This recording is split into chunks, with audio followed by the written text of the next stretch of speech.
Dear students, अस्सलाम वालेकुम। मैं हूं अहमद वकास, आपका फिजिक्स टीचर, और वेलकम करता हूं आपको अपने यूट्यूब चैनल फिजिक्स एक्सपेंशन पर। हमारी आज की वीडियो का मकसद MD-CAT से रेलेवेंट कुछ टॉपिक्स को डिस्कस करना है। देर किस बात की, बिना टाइम जाया किए चलते हैं आज के अपने लेक्चर की तरफ।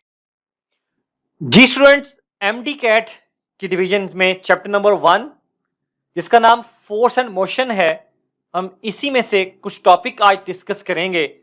इनमें जो हम आज टॉपिक कवर करेंगे वो है force and momentum, impulse, elastic and inelastic collision को, और इसके साथ साथ elastic collision in one dimension को भी कवर अप करेंगे। हमारा पहला आज का टॉपिक है फोर्स एंड मोमेंटम। मोमेंटम क्या होता है? ये क्वांटिटी ऑफ मोशन को डिस्क्राइब करता है। इसी से नेक्स्ट वन, ये प्रॉपर्टी होती है किसी भी ऑब्जेक्ट की जिसके ऊपर हम क्या करते हैं जी, फोर्स एक्सर्ट करते हैं और ट्राई करते हैं कि उसको स्टॉप किया जाए। फोर्स जो है वो मोमेंटम की टर्म में F is equal to delta P over delta T, जो कि बराबर आता है mvf minus mvi over delta T के। Change in momentum with respect to time is known as force. यहां पे फोर्स के यूनिट्स को डिफाइन करें तो फोर्स के यूनिट्स 1 न्यूटन है, जो कि 10⁵ डाइंस के बराबर आता है, और अगर आपने 1 डाइंस एवेल्युएट करना हो तो 10⁻⁻5 न्यूटन आ जाएगा। इसी से नेक्स्ट स्टूडेंट, इंपल्स है। इंपल्स को कहा जाता है कि ये चेंज इन मोमेंटम है, और इसके यूनिट सेम वही होते हैं जो मोमेंटम के होते हैं। फॉर्मूला लिखें तो I is equal to F cross T, it's mean delta P is equal to mvf minus mvi। एक बड़ा इंपॉर्टेंट MCQs पॉइंट कि मूविंग बॉडी तब इंपल्स रखती है जब उसकी वेलोसिटी वेरिएबल हो। इसका मतलब क्या हुआ?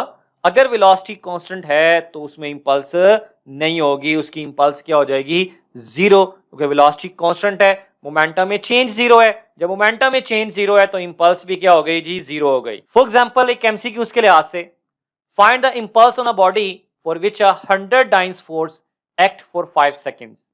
सिंपली आप यहां पर लिख सकते हैं कि 500 मतलब I is equal to F cross T है ना, तो 500 सेकेंड आ जाएगा, मतलब 500 डाइंस सेकेंड आ जाएगा।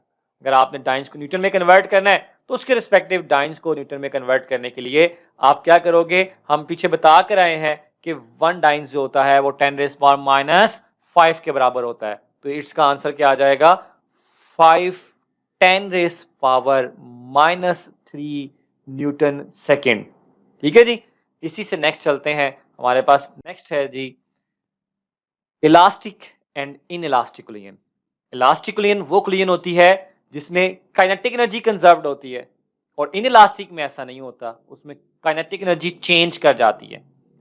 कोलिजन जो सी मर्जी हो, इलास्टिक है, इन इलास्टिक है, मोमेंटम और एनर्जी, टोटल एनर्जी की बात कर रहा हूं मैं, वो क्या रहेंगी जी? हमेशा की हमेशा कंजर्व्ड ही रहेंगी। कुछ फॉर्मूलाज हैं इलास्टिक इन वन डायमेंशन से रेलेवेंट, कुछ पॉइंट्स जिसमें हम यहां पर फाइनल फॉर्मूलाज राइट करते हैं कि V1 prime V2 prime when two balls collide elastically, तो उनकी फाइनल वेलोसिटीज के फॉर्मूलाज ये आपके सामने स्क्रीन पर शो हो रहे हैं। इससे रेलेवेंट हमारे पास कुछ ये समझें कि हमारे पास MCQs के रिस्पेक्टिव कुछ केसेस डिस्कस किए गए हैं बुक में, जो 4 केसेस हैं जिनको हम वन डिस्कस करते हैं। केस नंबर 1 है, अगर 2 बॉडीज हैं, इक्वल मैसेस की हैं, कोलाइड करती हैं, और कोलाइड करती हैं जी, इन मोशन से मुराद ये कि दोनों ही मूव कर रही हैं, और यहां पे कंडीशन भी है कि V1 हमेशा ज्यादा होगी, V2 हमेशा कम होगी।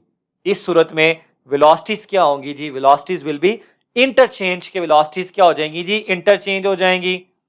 अगला ही केस है, when two bodies of equal masses collide such that one of them is at rest, इनमें से कोई सी एक रेस्ट पर है, तो इस सूरत में हम क्या कहेंगे कि जो मोशन की फॉर्म में थी वो रेस्ट पे आ जाएगी, और जो रेस्ट की फॉर्म में थी वो मूव करना शुरू कर देगी।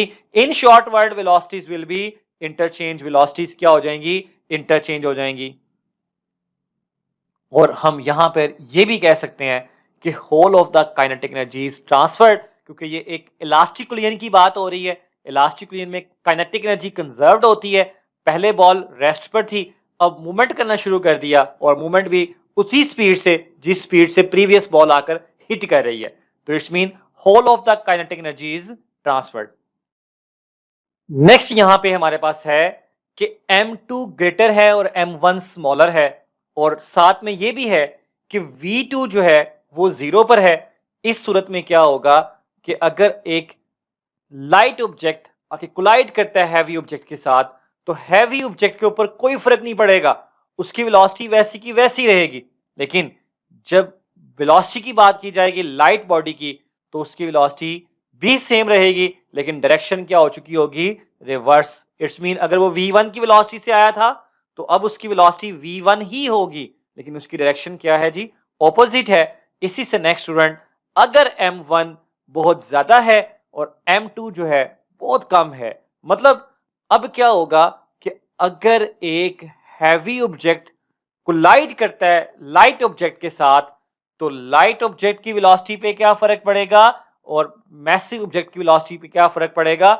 हम यहां पे ये कहेंगे कि मैसिव ऑब्जेक्ट की वेलोसिटी पे कोई फर्क नहीं पड़ा, जबकि लाइट ऑब्जेक्ट की वेलोसिटी क्या हो गई, मैसिव बॉडी की वेलोसिटी का डबल हो गई। इट्स मीन v2 प्राइम जो है वो 2v1 हो गया और v1 प्राइम जो है यहां पर v1 आ गया। आने वाली वीडियोस में हम आपसे इनके एमसीक्यूज भी शेयर करेंगे, तो साथ रहिएगा हमारे। मजीद आने वाली वीडियोस के लिए हमारे साथ रहिएगा, इस उम्मीद से कि दोबारा मिलेंगे इंशाअल्लाह। अपना ख्याल रखिएगा, दुआओं में याद रखिएगा। अल्लाह हाफिज।